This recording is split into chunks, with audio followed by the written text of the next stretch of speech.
Una vez más, quisiera por favor que fueran conmigo al libro de Éxodo, capítulo 20.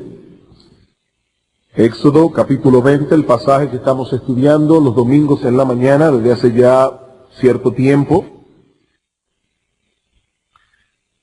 Éxodo, capítulo 20, versículos 8 al 11. Acuérdate del día de reposo para santificarlo. 6 días trabajarás y harás toda tu obra, mas el séptimo día es reposo para Jehová tu Dios. No hagas en él obra alguna, tú, ni tu hijo, ni tu hija, ni tu siervo, ni tu criada, ni tu bestia, ni tu extranjero que está dentro de tus puertas. Porque en 6 días hizo Jehová los cielos y la tierra, el mar y todas las cosas que en ellos hay, y reposó en el séptimo día. Por tanto, Jehová bendijo el día de reposo y lo santificó. En nuestros estudios consecutivos del Decálogo, nos encontramos en estos momentos considerando el cuarto mandamiento, que como hemos visto hasta ahora, establece la forma como el hombre ha de estructurar su tiempo mientras desarrolla su vida en este mundo. La esencia del cuarto mandamiento es que la semana ha de dividirse en 2 porciones de tiempo. Una porción de 6 días que debemos usar para llevar a cabo nuestras labores y una porción de 1 día que ha de ser dedicada especialmente, predominantemente a la adoración a Dios, al cuidado de nuestras almas y al descanso de nuestros cuerpos. No se trata de un día de pereza o de inactividad, sino más bien de un día en que nuestra energía, nuestro tiempo, nuestros pensamientos han de ser dedicados predominantemente a la adoración a Dios y a las cosas espirituales. Es un día de fiesta solemne en el cual podemos deleitarnos en Dios, podemos deleitarnos en su palabra, sin los impedimentos propios que encontramos en el resto de la semana. No se trata de una carga pesada que Dios ha puesto sobre nuestros hombros y que sería mejor librarnos de ella. No, es un día deleitoso. Y no solo deleitoso, sino también necesario. Necesario.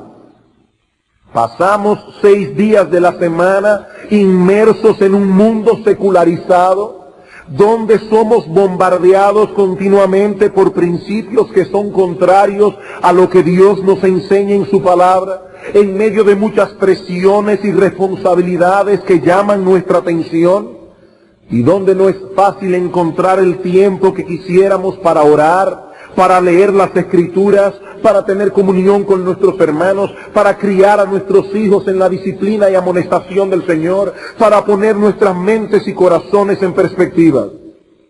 Si desaprovechamos este tiempo, si no hacemos un uso adecuado de él, hermanos queridos, ese descuido repercutirá terriblemente en nuestra vida espiritual. Es imposible mantener el vigor de la piedad si no hacemos un uso responsable de los medios que Dios ha provisto para mantener ese vigor. Y es indudable que entre esos medios de gracia, el día del Señor ocupa un lugar preeminente. La semana pasada consideramos las palabras que introducen el mandamiento, acuérdate del día de reposo para santificarlo, así como comenzamos a tratar también con el contenido esencial del mandamiento. Pero en este punto solo pudimos considerar 2 cosas. Primero, la porción de tiempo señalada en el mandamiento y su aspecto positivo. Eso fue todo lo que pudimos tratar la semana pasada en cuanto al contenido esencial del cuarto mandamiento. La porción de tiempo señalada y su aspecto positivo, versículo 9 y 10, 6 días trabajarás y harás toda tu obra, mas el séptimo día es reposo para Jehová tu Dios. 6 días trabajarás y el séptimo, es decir, el día que le sigue a esos 6 es día de reposo para Jehová tu Dios. El mandamiento no establece cuál es ese día. Está diciendo simplemente la semana se divide en 2 porciones de tiempo. 6 días para hacer tus labores. El séptimo, el que le sigue a esos 6, es reposo para Jehová vuestro Dios. En la mañana de hoy vamos a continuar viendo la esencia, el contenido esencial del mandamiento, pero nos vamos a concentrar ahora en el aspecto negativo del mandamiento. El aspecto negativo del mandamiento, y que encontramos básicamente en la segunda mitad del versículo 10. Vamos a leer desde el 9. 6 días trabajarás y harás toda tu obra, mas el séptimo día es reposo para Jehová tu Dios. No hagas en él obra alguna, tú, ni tu hijo, ni tu hija, ni tu siervo, ni tu criada, ni tu bestia, ni tu extranjero que está dentro de tus puertas. Lo primero que debemos notar aquí es que el mandamiento está dirigido a las autoridades que Dios ha puesto en el hogar. Tú, ni tu hijo, ni tu hija. El mandamiento es dirigido primariamente a los padres. Ellos tienen la responsabilidad de velar porque este principio de obediencia sea implantado en todos los miembros de su casa, siempre y cuando esté a su alcance hacer valer su autoridad para ellos. Y digo esto especialmente por causa de aquellas hermanas casadas con esposos inconversos. A veces estos esposos no creyentes interponen la autoridad que tienen sobre sus hijos y vienen a ser un obstáculo para que estas mujeres piadosas hagan valer su autoridad sobre sus hijos en este punto.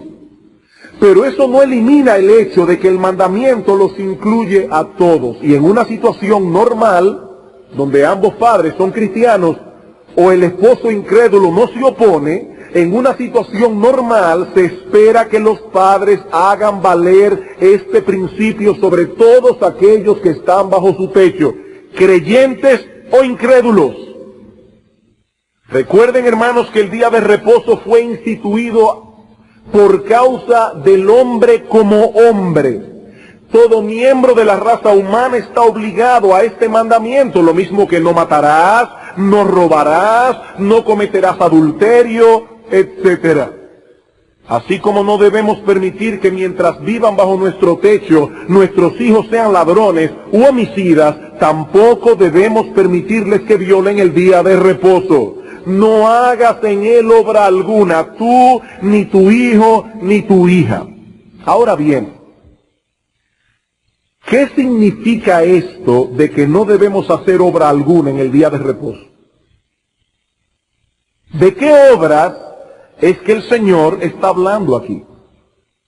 Bueno, el ejemplo de Dios mismo será muy útil para determinar esto. Noten que en el versículo 11, ese es el ejemplo que da el mandamiento, porque en 6 días hizo Jehová los cielos y la tierra, pero reposó al séptimo día de comenzar la creación. Dios cesó su obra creadora en el séptimo día. Sin embargo, hermanos, Dios no ha estado inactivo desde entonces. Dice en Juan capítulo 5, versículo 16 al 17, cuando acusaron a Cristo de haber violado el día de reposo por sanar a un hombre ese día, dice, desde ahora, desde la creación, mi Padre trabaja y yo también trabajo. Dios no ha estado inactivo desde que se terminó la creación. Y de igual manera, hermanos, no se espera de nosotros que nos dediquemos a estar inactivos en ese día. Aquí se está hablando específicamente de aquellas labores que tienen que ver con el desempeño de nuestra vocación terrenal, incluyendo aquellas labores cotidianas que son perfectamente lícitas en el desempeño de nuestra vida en este mundo, en el resto de la semana, pero que podemos dejar de lado en este día para dedicarnos más enteramente a las cosas espirituales. Repito, Aquí se está hablando específicamente de aquellas labores que tienen que ver con el desempeño de nuestra vocación terrenal, incluyendo aquellas labores cotidianas que son perfectamente lícitas en el desempeño de nuestra vida en este mundo, pero que podemos dejar de lado. Podemos. Hay algunas que no podemos. Pero hay algunas que podemos dejar de lado en este día para dedicarnos más enteramente a las cosas espirituales. Por ello se menciona en el texto a los siervos y a los animales. Los animales seguirán funcionando como animales en este día, pero el texto prohíbe que sean empleados en las labores agrícolas cotidianas. Ese no era el día para salir a arar al campo, ni tampoco a cegar, aun cuando sea tiempo de arada y tiempo de siega. Vamos a Éxodo capítulo 34. Éxodo capítulo 34, versículo 21. Aquí vemos una ampliación del mandamiento, una explicación. 6 días trabajarás, mas en el 7º día descansarás. Pero como Dios conoce la maldad de nuestro corazón, añade, aún en la arada y en la siega descansarás. Este mandamiento, hermanos, fue dado en el contexto de una sociedad agrícola, cuando el tiempo de la arada y de la siega requerían una mayor atención del campo. Lo que el Señor está planteando aquí es que aún en el tiempo más ocupado del año, cuando nuestro trabajo requeriría de nuestra máxima atención, tenemos el deber de observar el día de reposo. En el caso de una sociedad agrícola como esta, se habla del tiempo de la arada y el tiempo de la siega. De haberse escrito este mandamiento en el siglo XX, se hablaría aquí de abrir el negocio en el Día de los Enamorados, en el Día de las Madres, en el tiempo de Navidad. Se hablaría en el caso de un estudiante de la tentación de estudiar el domingo porque tiene un examen el lunes y cosas por el estilo. Y hermanos, esto nos enseña que guardar el día de reposo es básicamente un asunto de fe. Yo me río cuando oigo a los antinominianos decir, es que nosotros vivimos por la fe, ustedes viven por la ley. No están entendiendo el enfoque del mandamiento, están perdiendo la perspectiva de la Escritura. Hermanos, la vida de los hombres en el Antiguo Testamento también era de fe. Nunca ha habido un momento en la historia de la salvación en que los hombres vivieran por la ley. No, es un asunto de fe. No parece lógico dejar de salir al campo en el momento de la arada o de la siega, como tampoco parece lógico mantener un negocio cerrado precisamente en el momento en que las ventas podrían incrementarse. Eso no parece lógico. Pero Dios dice que debemos hacerlo así. La pregunta es, ¿a quién le vamos a creer? ¿A quién le vamos a creer? Mi hermano, no dejes que tu malvado corazón te engañe diciéndote, eso es de la ley. No estás entendiendo el enfoque, es un asunto de fe. Es un asunto de fe, no de la ley, es de fe. Ese es el eje alrededor del cual gira la obediencia, alrededor de la fe. Es por eso que Dios nos advierte en la Escritura una y otra vez, que no cometamos el error, el gravísimo y fatal error de apoyarnos en nuestra propia prudencia. 6 días trabajarás y harás toda tu obra, pero ese día, el que le sigue a aquellos 6, ha de ser dedicado para Dios. Cuando alguien decide usar ese día para otra cosa, para abrir su negocio y cosas por el estilo, no es por un problema económico que lo hace, es un problema de fe. Esa persona está jugando a ser Dios. Dios ha dicho una cosa clara respecto a esto, pero a mí no me parece lógico, por tanto lo voy a hacer a mi manera. No solo hay codicia allí, sino también idolatría. Esta persona está idolatrando su lógica. Esta persona está idolatrando su intelecto. Esta persona confía más en su lógica que en Dios. Es por eso que Samuel dice a Saúl, en Primera de Samuel, capítulo 15, versículo 23, que la desobediencia es como el pecado de la adivinación y como ídolos e idolatría la obstinación. Hermanos, ¿en qué sentido la desobediencia y la adivinación son pecados similares? ¿En qué sentido? En que a través de la adivinación el hombre trata de determinar lo que debe hacer en una situación específica, solo que no a través del consejo y la dirección de Dios, sino a través de fuentes alternativas, y esa es precisamente la base de la desobediencia.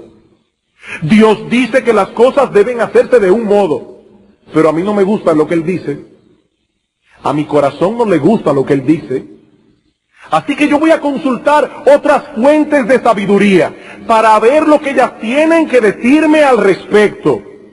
Por supuesto, en el caso de la adivinación se consultan mediums y adivinos. En el caso de la adivinación se consulta el horóscopo. En el caso de la desobediencia consultamos nuestros propios deseos y nuestro propio intelecto. Y de ese modo, esa desobediencia ya no solo es como la adivinación, ahora vino a ser idolatría. Estamos escuchando nuestra sabiduría por encima de la de Dios, y eso no es otra cosa que idolatrarnos a nosotros mismos. Vino a mi memoria cuando estaba preparando a esto el famoso caso de Eric Liddell. Muchos conocen la historia porque fue inmortalizado en este siglo XX a través de la película Carros de Fuego. ¿Qué pasó con Eric Liddell? Eric Liddell fue un creyente piadoso de Inglaterra a principios de este siglo. Era un gran corredor, pero un gran corredor de 100 metros. Fue seleccionado para correr en las Olimpiadas y resultó que la carrera de 100 metros caía en domingo. Y Eric Liddell dijo: yo no corro en el día del Señor.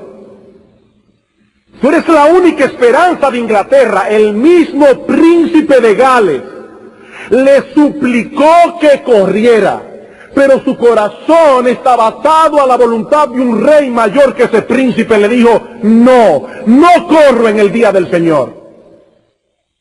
Pero como no era un obstinado, le dijo: le doy una alternativa, denme la carrera de 400 metros, que es el jueves. Eric, tú nunca has corrido la carrera de 400 metros, tú eres un corredor de 100 metros.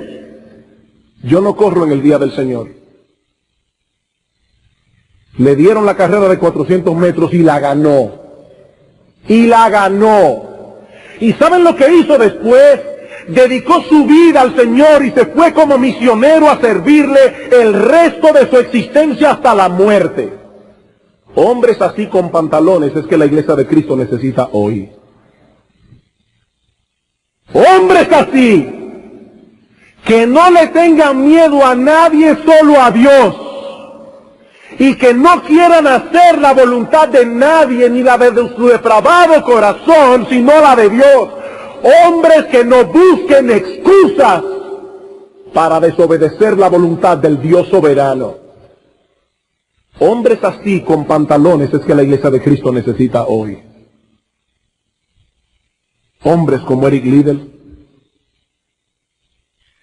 ¿Cuál es entonces la enseñanza básica del cuarto mandamiento? Que el día de reposo es un día distinto a todos los demás. Es un día distinto. Un día en el que nuestros pensamientos, nuestras energías, nuestro tiempo ha de ser usado predominantemente para la adoración a Dios, para el cuidado de nuestras almas y para el descanso de nuestros cuerpos. Es un día de fiesta solemne en el cual los hombres han de deleitarse en Jehová sin los impedimentos propios que encontramos en el resto de la semana. Pero hermanos, para que esto sea posible, tenemos que echar a un lado nuestras labores cotidianas. No hagas en él obra alguna, tú, ni tu hijo, ni tu hija, ni tu siervo, ni tu criada, ni tu extranjero que está dentro de tus puertas. No solo debemos dejar de trabajar nosotros, no. Tampoco debemos requerir los servicios de otros. Tampoco debemos requerir los servicios de otros. Ah, pero mire, es que aquí hay un extranjero, él no es judío, y él, en el día del Señor, él abre su negocito. ni tu extranjero que está dentro de tus puertas. No. Tampoco debemos requerir los servicios de otros a no ser por una verdadera necesidad. Me refiero a algo que ponga en riesgo tu vida, o algo que realmente amerite que tú uses ese servicio. Necesidad verdadera. Si ellos quieren violar el día del Señor, que lo hagan, que abran sus negocios. Pero los creyentes no deben incentivarlos a que lo sigan violando, sirviéndose de la desobediencia de ellos. Eso fue lo que sucedió en tiempos de Nehemías, Nehemías capítulo 13. Versículo 15 al 21. Dice Nehemías: en aquellos días vi en Judá a algunos que pisaban en lagares en el día de reposo, y que acarreaban haces y cargaban asnos con vino, y también de uvas, de higos y de toda suerte de carga, y que traían a Jerusalén en día de reposo, y los amonesté acerca del día en que vendían las provisiones. También había en la ciudad tirios, no eran judíos, que traían pescado y toda mercadería y vendían en día de reposo a los hijos de Judá en Jerusalén. Y reprendí a los señores de Judá y les dije: qué mala cosa es esta que vosotros hacéis, profanando así el día de reposo. ¿No hicieron así vuestros padres? Y trajo nuestro Dios todo este mal sobre nosotros y sobre esta ciudad. Y vosotros añadís ira sobre Israel, profanando el día de reposo. Sucedió pues que cuando iba oscureciendo a las puertas de Jerusalén, antes del día de reposo, dije que se cerrasen las puertas y ordené que no las abriesen hasta después del día de reposo. Y puse a las puertas a algunos de mis criados para que en día de reposo no introdujeran carga, y se quedaron fuera de Jerusalén 1 y 2 veces los negociantes y los que vendían toda especie de mercancía. Y les amonesté y les dije: ¿por qué os quedáis vosotros delante del muro? Si lo hacéis otra vez, os echaré mano. Desde entonces no vinieron en día de reposo. Nehemías también era un hombre de convicciones. Y dijo: no compramos vuestras mercancías en día de reposo. Ahora bien, hermanos, es obvio que el Señor no está prohibiendo en el 4º mandamiento de forma total y absoluta todo tipo de obra. Eso es obvio. Hay obras que pueden y deben ser realizadas en el día del Señor. Oigan bien, hay obras que no solamente se pueden, se deben realizar en el día del Señor. Esto fue algo que Cristo tuvo que enfatizar durante su ministerio. El Señor no vino a abolir el día de reposo, sino más bien a librarlo de todas las ataduras que los fariseos habían impuesto sobre él, para restaurar esta ordenanza de acuerdo al diseño original de Dios. Y para ello tuvo que derribar las verjas. ¿Se acuerdan del parque del que hablamos? Ese parque es el día de reposo, el parque en el que Dios quiere venir a encontrarse con su pueblo, pero los fariseos construyeron muchísimas verjas alrededor del parque, ya nadie podía entrar. Cristo vino a derribar esas verjas. ¿Para qué? Para que nosotros podamos disfrutar del parque. Mateo capítulo 12, versículos 1 al 5. Mateo capítulo 12, versículo 1 al 5. En aquel tiempo iba Jesús por los sembrados en el día de reposo, y sus discípulos tuvieron hambre y comenzaron a arrancar espigas y a comer. Viéndolo los fariseos le dijeron: he aquí tus discípulos hacen lo que no es lícito hacer en el día de reposo. Pero él les dijo: no, miren, no se preocupen, es que yo soy el Señor del día de reposo y yo vine a abolirlo. Eso es lo que dice el texto. No, miren, es que yo vengo a traer una enseñanza nueva que los discípulos míos van a seguir. Ya no es la ley del Antiguo Testamento, eso acabó, ahora es otra cosa nueva. ¿No era necesario? ¿Qué dice el texto? Pero él les dijo: no habéis leído. ¿A dónde los llevó Cristo? Al Antiguo Testamento, al diseño original de Dios. No habéis leído lo que hizo David cuando él y los que con él estaban tuvieron hambre, ¿cómo entró en la casa de Dios y comió los panes de la proposición, que no les era lícito comer a él ni a los que con él estaban, sino solamente a los sacerdotes? ¿O no habéis leído en la ley cómo en el día de reposo los sacerdotes en el templo profanan el día de reposo y son sin culpa? Ciertamente el Señor tiene una forma de argumentar tan y tan poderosa. Si la intención original de Dios era hacer del Sabbat un tiempo de total inactividad, los primeros que profanan el mandamiento son los sacerdotes, dice Cristo. Si el asunto era estar en total inactividad, como ustedes fariseos han enseñado, entonces los primeros que violan el día de reposo son los sacerdotes. Ese es el argumento del Señor aquí. Ahora noten, hermanos, que Él no está introduciendo una enseñanza nueva acerca del Sabbat. Él está descansando en el mandamiento original, en el diseño original de Dios. Versículo 3, ¿no habéis leído? Versículo 5, ¿no habéis leído? Las obras piadosas no están prohibidas en el día de reposo. Hermanos, si hay un día en que los pastores se cansan, es en este día. Uno llega muerto a la casa.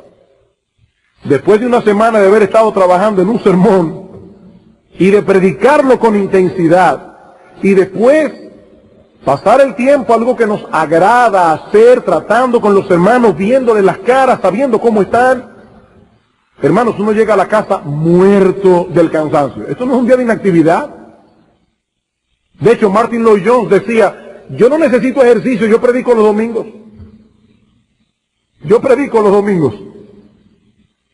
Y lo más triste del caso es que los pastores hacen eso, se pasan la semana y después los hermanos no vienen a escuchar el sermón. Eso es lo más triste. Pero el punto es que este no es un día de inactividad. Las obras piadosas no están prohibidas en el día de reposo, las obras de misericordia tampoco, versículo 9. Pasando de allí vino a la sinagoga de ellos, y aquí había allí uno que tenía seca una mano, y preguntaron a Jesús, para poder acusarle, ¿es lícito sanar en el día de reposo? Él les dijo, ¿qué hombre habrá de vosotros que tenga una oveja, y si ésta cayere en un hoyo en día de reposo, no le eche mano y la levante? Pues, ¿cuánto más vale un hombre que una oveja? Por consiguiente, es lícito hacer el bien en el día de reposo. El día de reposo fue hecho por causa del hombre, no al revés. Dios nunca intentó que el hombre sufriera innecesariamente por causa del día de reposo. Eso significaría hacer del Sabbat un amo y a nosotros sus siervos. Vamos a suponer que son las 8:45 de la mañana. Usted está cambiadito, toda su familia cambiadita, se están montando en el carro para venir a adorar a Dios con su pueblo. Y en ese momento su vecino comienza a gritar, ¡socorro, ayúdenme, mi casa se está quemando! No, yo lo siento, es el día del Señor. Yo voy para mi iglesia, tranquilo. Hay muchos impíos en este barrio que seguramente no van a ir a ninguna iglesia. Yo me desentiendo de ese asunto. ¿Ese es el espíritu? Hermanos, ese no es el espíritu de un cristiano. Ese no es el espíritu del cuarto mandamiento. Hay obras que no podemos dejar de hacer en el día de reposo. Y no me refiero únicamente a obras piadosas o de misericordia, también obras de necesidad. Versículo 1 del capítulo 2, en aquel tiempo iba Jesús por los sembrados en un día de reposo y sus discípulos tuvieron hambre. ¿Qué iban a hacer? Bueno, comenzaron a arrancar espigas y a comer. En el día de reposo sentimos hambre igual que en el resto de los días de la semana. Lo mismo que sed, cansancio. Por tanto, esas obras de necesidad no pueden estar prohibidas en este día. Las hermanas deben cocinar, ya sea el sábado en la noche y guardarlo para el domingo o el domingo en la mañana. Hay que cocinar porque hay que comer, porque si no eso atentaría contra nuestra propia humanidad. Pero hay más, hay más. Hay cierto tipo de trabajos que tienen que ver con nuestra vocación, que no pueden dejarse de realizar, aunque sea día de reposo, porque el funcionamiento de la vida humana depende de ello. Mi padre hasta ahora trabaja y yo trabajo. Dios mismo se encuentra activo desde el principio de la creación, preservándola. En este tipo de obras, aunque Él cesó su obra creadora en el séptimo día, Dios continúa preservando el universo que Él creó. Dios continúa interviniendo en los asuntos concernientes a su creación, a través de su providencia, a través de su gobierno soberano. Y una vez más vemos que Cristo no está introduciendo ninguna enseñanza nueva. No era necesario que hiciera tal cosa. Eran los fariseos quienes habían malinterpretado la enseñanza original. Ese día no era de inactividad, ni siquiera para Dios. Los médicos, los policías, los bomberos, los guardianes, las enfermeras, los militares, no violan el día del Señor cuando son llamados en algún momento a prestar sus servicios.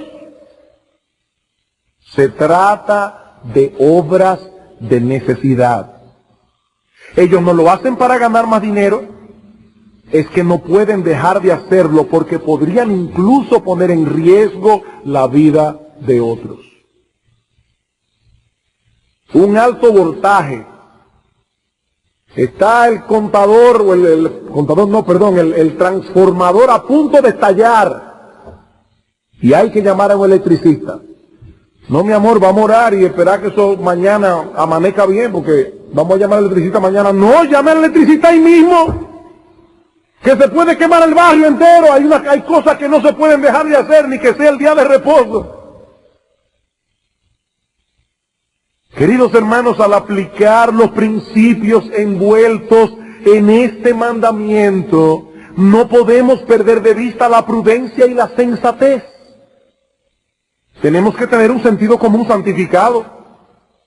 Por ejemplo, algunos padres, con muy buena intención, a veces pretenden que sus hijos de 2 y 3 años se pasen el día del Señor en santa contemplación. El día entero. Tranquilito. A menos que usted le dé un diazepam. Eso es prácticamente imposible. Son niños. Lo que debemos tener en mente a la hora de programar el día es el espíritu que hay detrás del mandamiento.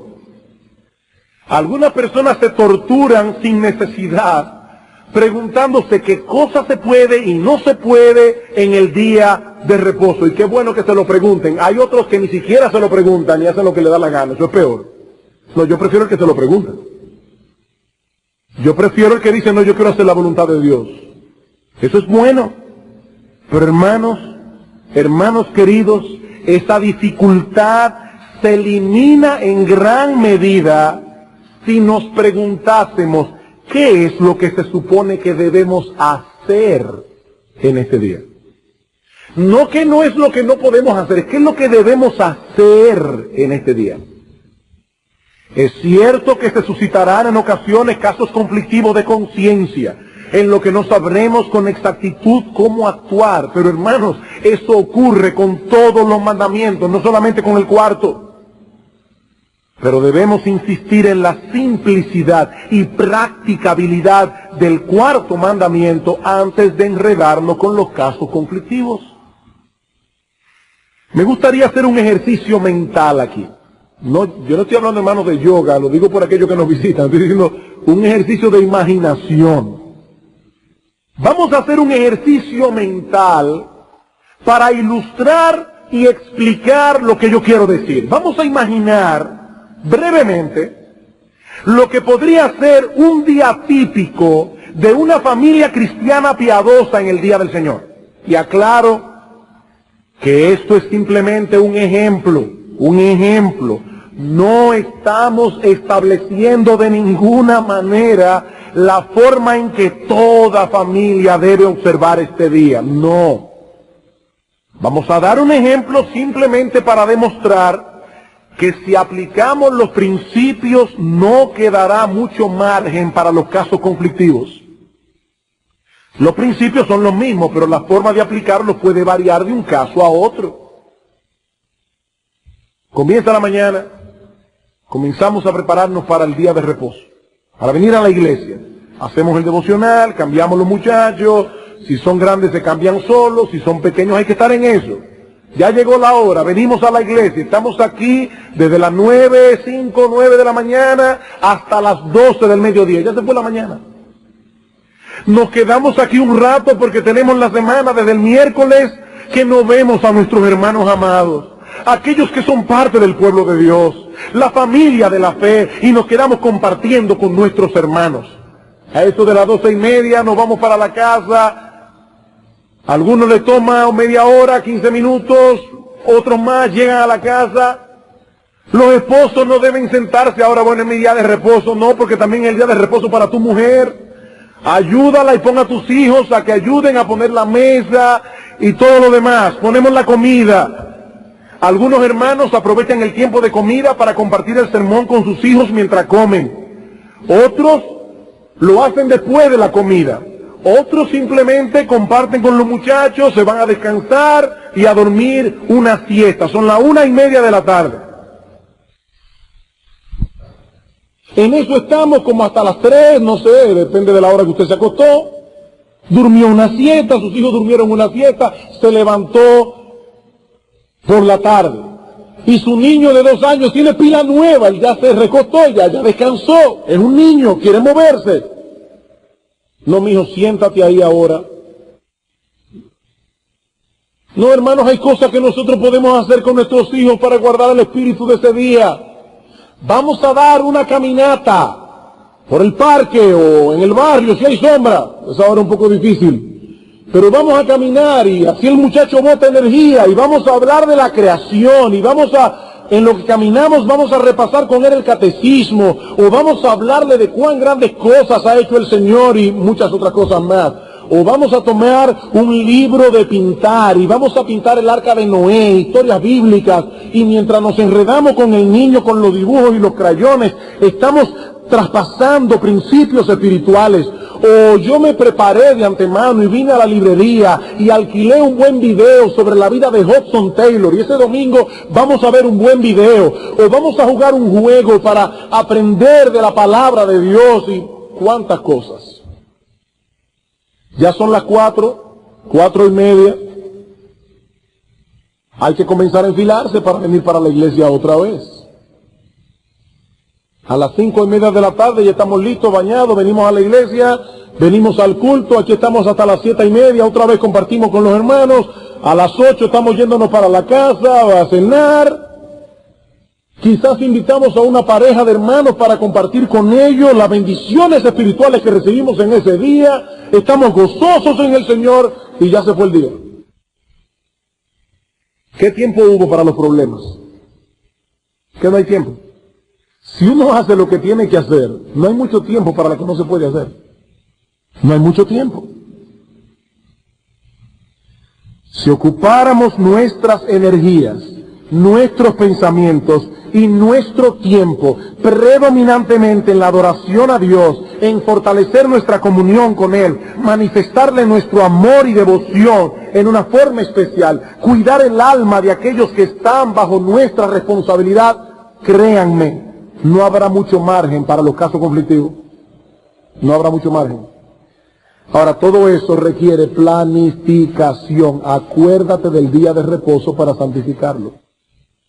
Acuérdate del día de reposo. Eso viene. Déjame planificar de antemano todo lo que yo puedo hacer con mis hijos en ese día. Y tus hijos van a recordar el día de reposo con deleite. Con deleite. Bien, hermanos, en nuestro estudio de Éxodo 20 hemos visto hasta ahora las palabras que introducen el mandamiento, su contenido esencial. Veamos ahora en tercer y último lugar los motivos del mandamiento. Los motivos del mandamiento. ¿Cuáles son los motivos que encontramos en el cuarto mandamiento para dividir la semana de ese modo? Para dedicar un día de cada 7, para dedicarlo preeminentemente a la adoración a Dios y el cuidado de nuestras almas. 3 razones. En primer lugar, porque ese es el patrón que Dios dejó establecido como un ejemplo para el hombre. Porque ese es el patrón que Dios dejó establecido como un ejemplo para el hombre. Éxodo capítulo 20, versículo 11. Porque, he ahí la explicación.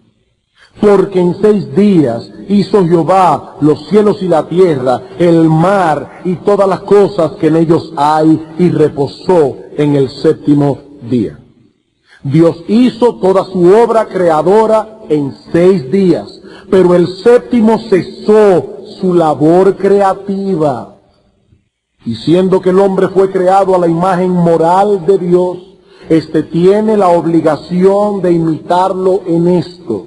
Al haber hecho su obra en 6 días, Dios estaba estableciendo un patrón que todo hombre debe seguir. Esa es la enseñanza de Éxodo 20:11. Los hebreos debían guardar ese día no por ser hebreos, sino por ser parte de la raza humana.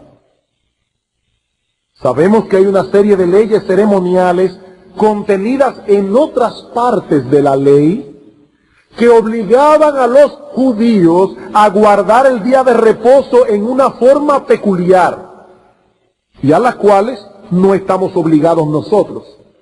Por ejemplo, ellos guardaban el día de reposo de caída del sol del viernes a caída del sol del sábado. Eso no nos toca a nosotros.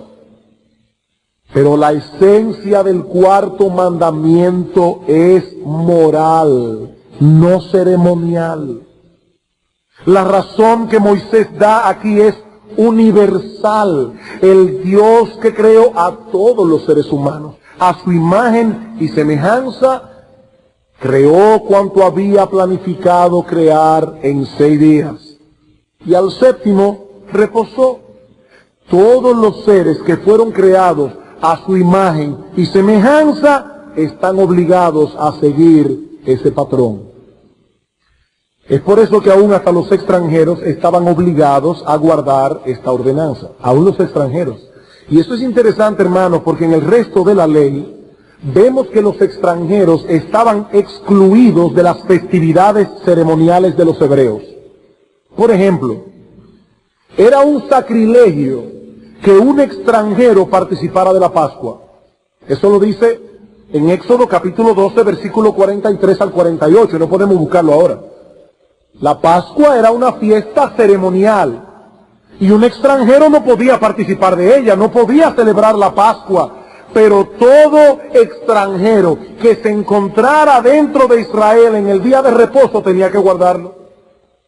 La necesidad práctica de guardar este día es la misma para todos los hombres en todas las edades. Dios instituyó el día de reposo como un beneficio para el hombre como hombre. No se trata de algo exclusivo para el pueblo de Israel. Esta es la enseñanza de Cristo en Marcos 2:27. El día de reposo fue hecho por causa del hombre. Y la palabra hombre es usada aquí en sentido genérico, como una referencia a la raza humana. El día de reposo no fue instituido para el judío, sino para el hombre, como un beneficio que Dios ha concedido a todo el género humano. Como mencionamos el domingo pasado, los ideólogos de la Revolución Francesa trataron de cambiar este patrón creando una semana de 10 días. ¿No funcionó? No funcionó. ¿Por qué? Porque Dios no creó al hombre para trabajar y trabajar y trabajar y trabajar. No. Dios no creó al hombre de ese modo. ¿Por qué debemos guardar el día de reposo? En primer lugar, porque ese es el patrón que Dios estableció como un ejemplo para nosotros. En segundo lugar, porque Dios bendijo y santificó el día de reposo. Éxodo capítulo 20, versículo 11 al final. Por tanto, Jehová bendijo el día de reposo y lo santificó. Eso lo vimos en Génesis capítulo 2, versículo 3. Dios no se limitó a darnos un ejemplo que nos sirviera de patrón, sino que en una forma positiva señaló el día de reposo como un día especial. Dios bendijo ese día y lo santificó. No me voy a detener en eso mucho porque estudiamos este asunto más detalladamente en un sermón anterior. Pero debemos recordar, hermanos, que Dios pronunció palabras de favor sobre ese día. Al bendecir ese día, Dios estaba invistiéndolo con una promesa de prosperidad, tanto física como espiritual, para todos aquellos que observaran ese día adecuadamente. Isaías capítulo 58, versículo 13 al 14. Si retrajeres del día de reposo tu pie para hacer tu voluntad y lo llamares delicia, santo, dice Dios te bendecirá.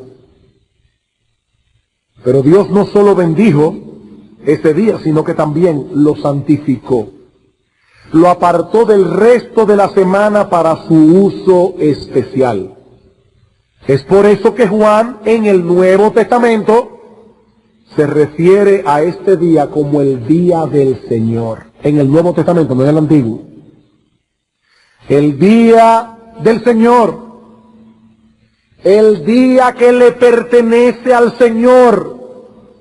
Utilizar ese día como si fuese un día común es cometer un grave sacrilegio ante los ojos de Dios.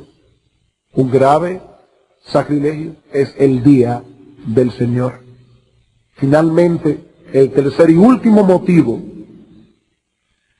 por el cual debemos guardar el día de reposo de ese modo es porque en ese día se conmemora la redención del pueblo de Dios. Porque en ese día se conmemora la redención del pueblo de Dios. Y este argumento es distinto a los dos anteriores. Aquellos eran de carácter universal, obligan al hombre como hombre. Lo mismo que no matarás, no cometerás adulterio, no robarás, etc. Sin embargo, en el libro de Deuteronomio encontramos una razón adicional que Dios estableció para que el pueblo de Israel en particular guardara el día de reposo de una forma muy especial. Deuteronomio capítulo 5. Deuteronomio capítulo 5. Todo hombre está obligado a esta ordenanza por cuanto todo hombre ha sido creado a la imagen de Dios, con la responsabilidad moral de ser un imitador de Dios. Pero en el caso del pueblo de Dios, este día posee una connotación aún más especial. En Deuteronomio capítulo 5, versículo 15, cuando se está releyendo la ley a ese pueblo que está a punto de entrar en la tierra prometida, dice: acuérdate que fuiste siervo en tierra de Egipto, y que Jehová tu Dios te sacó de allá con mano fuerte y brazo extendido, por lo cual Jehová tu Dios te ha mandado que guardes el día de reposo. Ellos habían sido esclavos en la tierra de Egipto, y Dios los rescató para que fuesen su pueblo. Por tanto, era apropiado que ellos apartaran un día para adorarle a Él en una forma especial en el contexto de la obra redentora que Dios había hecho a su favor. Ahora, hermanos, ellos debían recordar eso diariamente. En Deuteronomio 6:13, Dios dice a su pueblo que ellos debían recordar todos los días de su vida aquel día glorioso en que fueron libertados de la esclavitud de Egipto. Pero al apartar un día de cada 7, como Dios había ordenado, sus conciencias eran amarradas aún más al hecho de que ellos eran pueblo de Dios, de que habían sido libertados para que ahora no viviesen como ellos quisieran, sino para que ahora pudiesen obedecerle a Él y solo a Él. Estos hombres habían sido esclavos por 430 años. Durante este periodo de esclavitud estuvieron a expensas a la voluntad de otros. Trabajaban cuando se les ordenaba trabajar. Descansaban cuando se les permitía descansar. pero ahora eran libres, sujetos únicamente a la voluntad de Dios. Tenían libertad para obedecer. Y cada vez que observaban el día de reposo, recordaban esto, ya no estaban a expensa de los egipcios, ni a expensa de sí mismos, sino únicamente a expensas de Dios. Amados hermanos, ¿y qué de nosotros? ¿Y qué de nosotros? Nosotros también éramos esclavos del pecado, esclavos de los patrones impuestos por el mundo, esclavos de nuestras propias pasiones, pero en Cristo somos libres. Gloria a Dios, hermanos, en Cristo somos libres. Hemos sido libertados en Cristo. Cuando Cristo se levantó victorioso de la tumba el primer día de la semana, nosotros también resucitamos con Él. ¿Para qué? Para andar en novedad de vida. Cristo nos libertó de la esclavitud del pecado. ¿Para qué? Para que pudiésemos ahora libremente obedecer a Dios. Al detener nuestras labores habituales para adorar a Dios en el primer día de la semana, estamos recordando la obra de liberación que Cristo efectuó a nuestro favor y que quedó consumada precisamente en un día como hoy, el primer día de la semana, cuando nuestro Señor se levantó victorioso de la tumba para proveer redención a su pueblo. Me pasa, yo creo que cada domingo, cuando vengo para la iglesia y veo ahí en el parque botánico la gente haciendo jogging, me da una tristeza. Yo no los envidio, me da tristeza. Ellos no tienen la bendición que yo tengo de venir a encontrarme con el pueblo de Dios, de venir a encontrarme con Dios mismo, de poder adorarle con todo mi corazón, de poder gozarme en las alabanzas de su pueblo. Ellos no tienen esa bendición. Amados hermanos, estamos hoy aquí y no en otro lugar, no porque somos legalistas, sino porque Cristo nos libertó.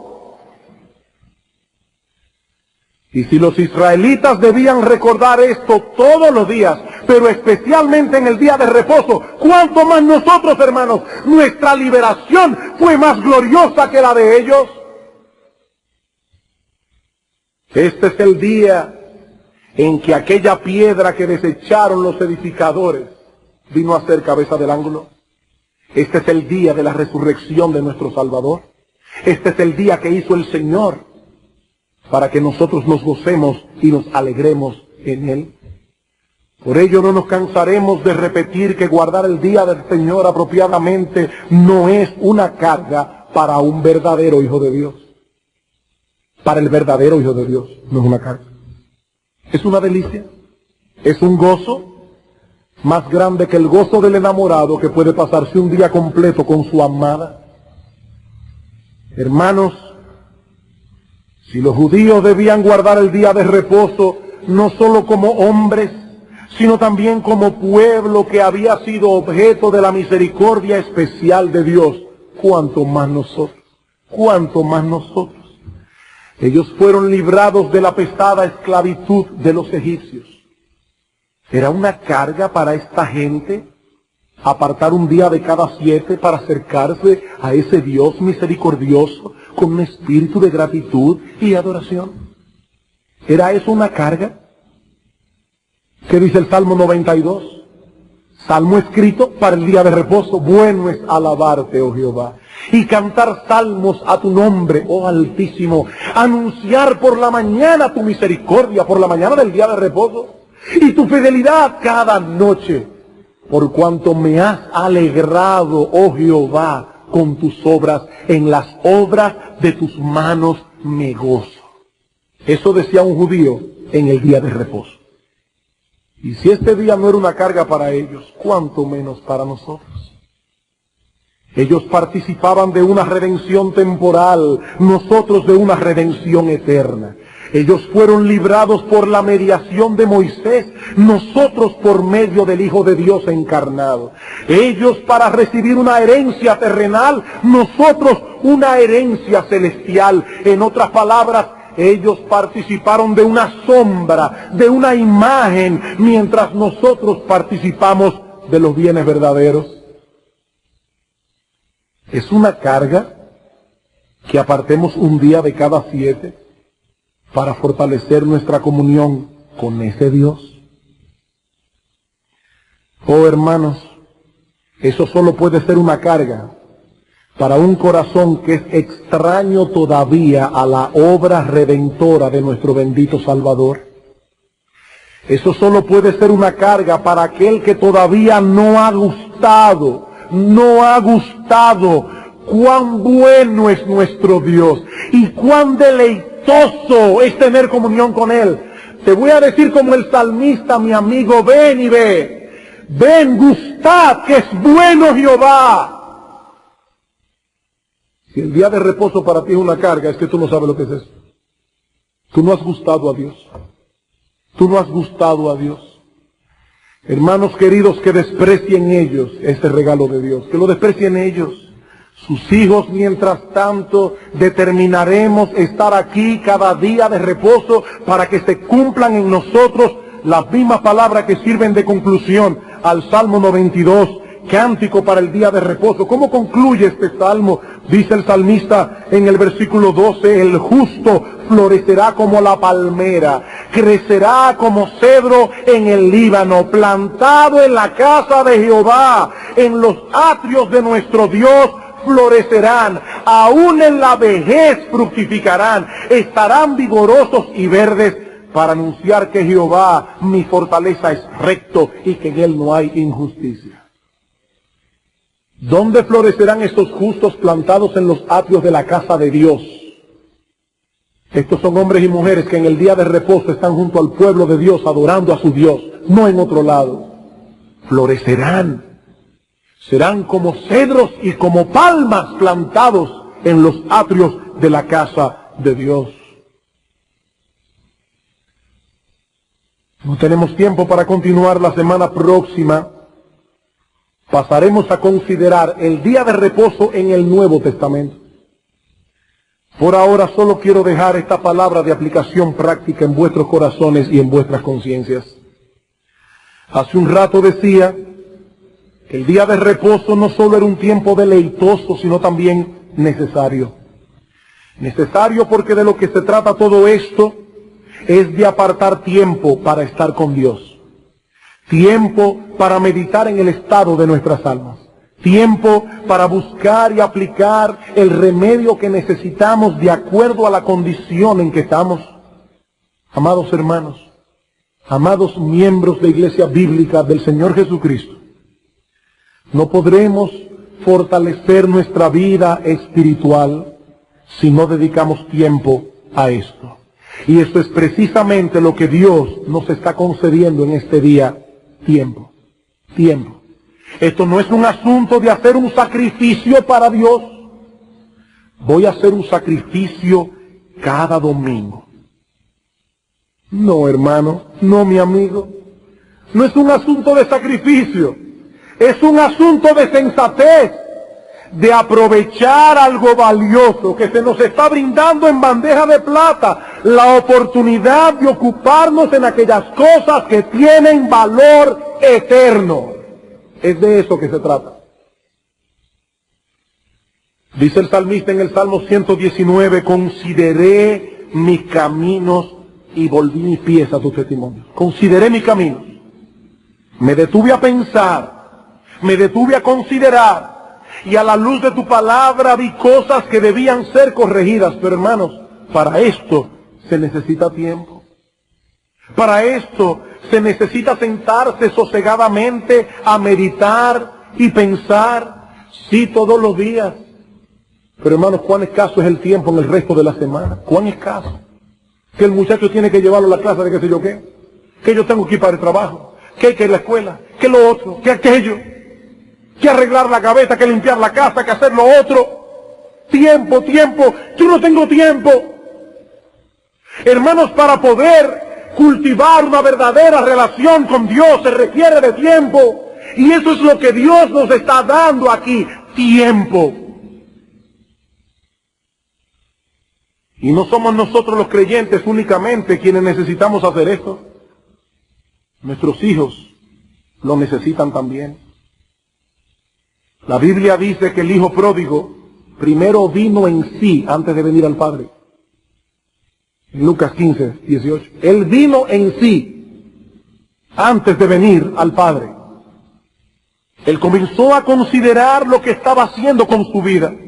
Y repentinamente se dio cuenta de cuán necio había sido. ¿Saben una cosa, hermanos? Eso es precisamente lo que el enemigo de nuestras almas no quiere que hagamos, que consideremos. Eso es lo que él no quiere que hagamos.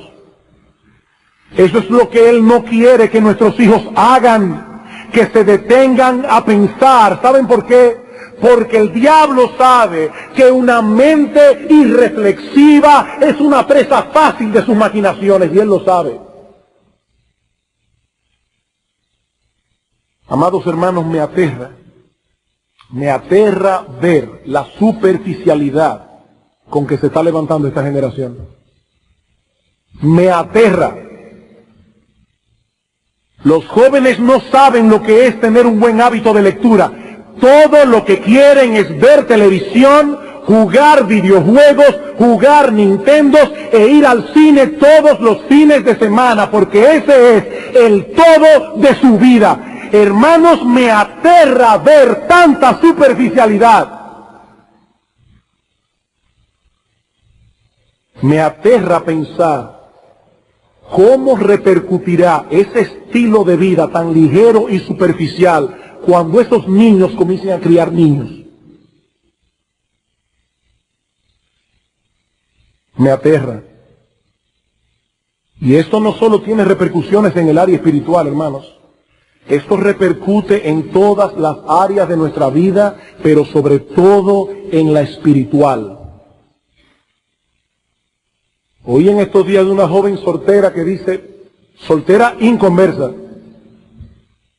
yo no encuentro un hombre con quien casarme en el mundo, porque todo lo que quieren es bailar, bailar, bailar, gozar, gozar, gozar. No he encontrado uno con el que yo pueda tener una conversación que valga la pena. Claro, eso es una exageración. Pero hermanos, ¿qué estamos criando nosotros? ¿Qué estamos criando nosotros? Estamos enseñando a nuestros hijos a ser profundos. Porque la Biblia dice: amarás al Señor tu Dios con toda tu mente. Estamos enseñando a nuestros hijos lo importante que es detenerse a pensar. O les permitimos vivir en el mismo ritmo de vida que lleva el mundo, y la presión del mundo y de los mismos jovencitos de la misma iglesia. Hermanos, ¿qué vamos a hacer con nuestros hijos? Esa superficialidad los arrastrará a la destrucción y a una vida improductiva. Dice Oseas, el profeta, hablando de muchos en su tiempo que vivían sin pensar y eran arrastrados de ese modo al pecado, dice, y no consideran en su corazón que tengo memoria, en memoria toda su maldad. Ellos no consideran eso en su corazón, dice Oseas. Amados hermanos, muchos de nuestros jóvenes viven así. Muchos de nuestros jóvenes viven así. Ellos no consideran estas cosas. Y con el ritmo de vida que viven, es difícil que se pongan a pensar en ellas. Usen este día, padres. Debemos guardarlo todos los días, de que no se la pasen haciendo nada. Pero este día hay más tiempo. Usen este día, padres, para que sus hijos consideren sosegadamente, con tranquilidad, hacia dónde se dirigen. Usen este día, padres, para comentar con ellos y clarificar en sus mentes lo que escuchan en la iglesia. Usen este día, padres, para ganar sus corazones. Usen todos los días, pero usen este día. Cuán buena oportunidad nos da Dios de hacerlo una vez a la semana con más tranquilidad y sosiego que lo que hacemos en el resto de la semana. Jóvenes que me escuchan, adultos que están hoy en medio nuestro, por favor, deténganse a pensar. Deténganse a pensar. Esta vida no durará para siempre. Algún día nos presentaremos delante de Dios. Algún día este mundo pasará con todo su brillo y todo su esplendor. Algún día no tendremos Nintendos ni videojuegos para poder calmar la angustia de saberme condenado por el resto de la eternidad. Dice el apóstol Juan, el mundo pasa y sus deseos. El mundo pasa y sus deseos. Oh joven, amigo que nos visitas, ahí está Cristo, como un precioso Salvador, concediéndote hoy la oportunidad de venir a sus pies en arrepentimiento y fe, y obtener de ese modo el perdón de todos tus pecados, la esperanza de la vida eterna y el privilegio de saberte hijo de Dios. El privilegio de ser ahora hijo de Dios. Gustad y ved, es bueno Jehová, dichoso el hombre que confía en Él. Ven a Cristo, mi amigo, ven a Cristo, joven. Deposita tu confianza en Él. Pídele que te dé un nuevo corazón. Pídele que te dé el arrepentimiento. Pídeselo. Que Él está lleno de misericordia y Él se complace, Él se deleita en salvar. Y hoy es un buen día. Hoy es un buen día. La Escritura dice que nadie que venga a Él será echado fuera. Ven, mi amigo, los brazos de Cristo están abiertos hoy para ti. Nadie será echado fuera. Vamos a orar.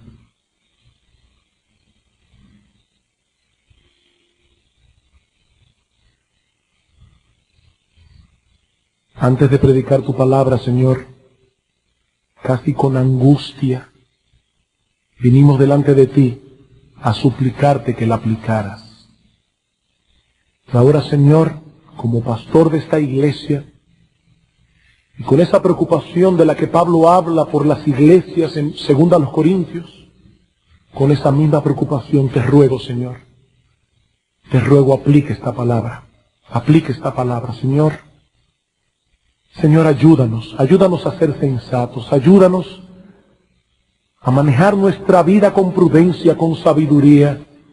Señor, líbranos de esa obstinación, de esa desobediencia, de ese confiar tanto en nosotros mismos que como el pecado de la adivinación y como el pecado de la idolatría. Líbranos, Señor.